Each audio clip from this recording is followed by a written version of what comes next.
There once was a poet who tried to teach how a limerick's applied. With rhythm so tight and rhymes that delight, they crafted this lesson with pride.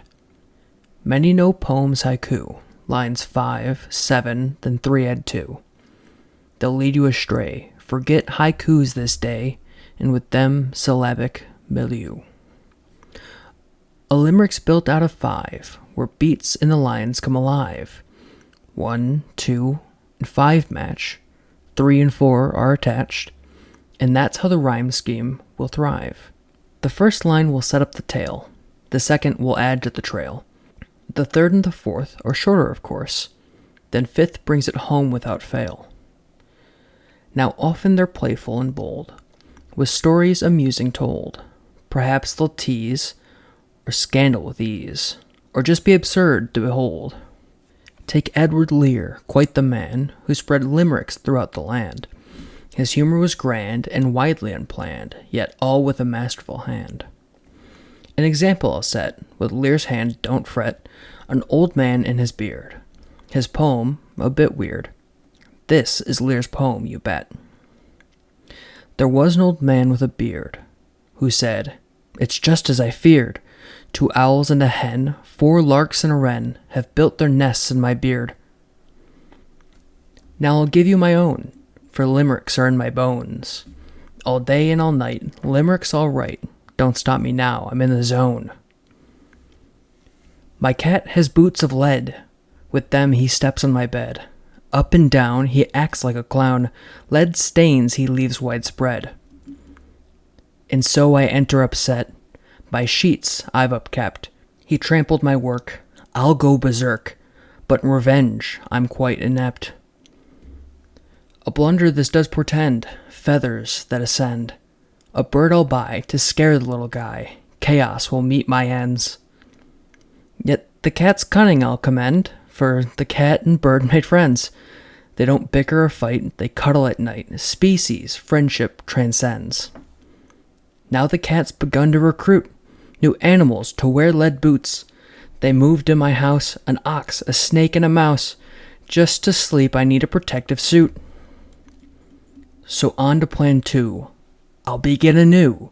A new house I'll buy, across the country I'll fly, away from my ever-growing zoo. But it was never to be. The animals have followed me. On my flight, to the passenger's fright, lead-booted animals run free. But imbalanced and weighted was the plane. My new home I'll never obtain. The cat's got his way, in fear I'll pray. Before my death, these animals are slain. I write from a hospital bed, in pain but not dead. And so the story does end, but advice I'll lend. Don't buy a cat with boots of lead. I'm a limerick god, not like any old sod. The rules I need not bend, a rhyming dictionary is my friend. Isopod. A famous limerick you may know from many years ago. Gary the Snail reads a quote by Edward Lear, you'll note. These words he says slow. Once there was a man from Peru who dreamt he was eating a shoe. He woke with a fright in the middle of the night to find that his dream had come true. All these, I see, are reasons to me to learn in school how to write limericks so cool. Let's go and get our degrees. But alas, to my dismay, for limericks no one pays. Though you'll do better still if McDonald's pays the bills, to over the intercom say, "What would you like to eat? Our prices you cannot beat. A burger or fry, what catches your eye? If the machine isn't broke, you could get a treat." But back to limericks, the structure so politic, you'll see new dimensions and cure your hypertension. Just kidding, that's just a trick. Oh, how I ramble on. Just get to the end of the song. Is it a song without music? Is that what makes songs tick? Limericks, rhythm moves it along. And a limerick's pace is just right for jokes that are witty and light. They dance in your ear, bring much cheer, and never stay long out of sight. Though I know not what next to say, Writing limericks is a great way to play. Give it a try in the comments thereby. Go and write a limerick today.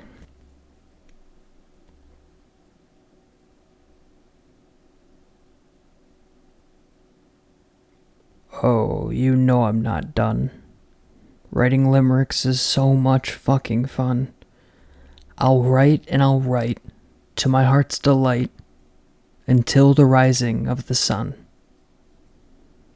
So now, I'll write one much darker, as spooky as a grave marker, in veils of black, fears stacked, the horrors ever starker.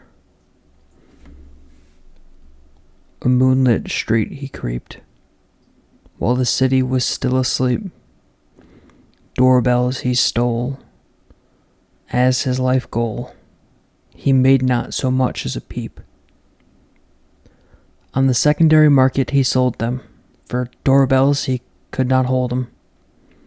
Space they took up, so he should clean up piles of doorbells his landlord would condemn. And so much money he made, nary a stray cent of tax was paid. The IRS grew smart of the man and his mart, and all the bells he'd trade. So they went to his little town and knocked his front door down. His skin they flayed until the debt repaid, and hid the man's body across town. The bellman's tale is done. The IRS won. Pay your tax. It's only the facts of what'll happen if you run. Yet there was something he could do. For the bellman was born anew. He took to flight in the middle of the night and went to the county zoo. There he found teeth of red on cats with boots of lead. With evil in their eyes, they took to the skies and went to wake the dead. An army of the damned they had. The man was very sad, for the IRS did steal all his money and his zeal for doorbells. Too bad. But one last thing he could do, rekindle his love anew of bells and theft from him that was bereft. He said this to his growing crew: "Go now, my hordes, and steal from the doors the bells that go dong, but don't take very long, for in 3 hours the sun will rise once more." But they failed to return, because each one was burned, for zombies are slow and did not know how to remove doorbells they never learned.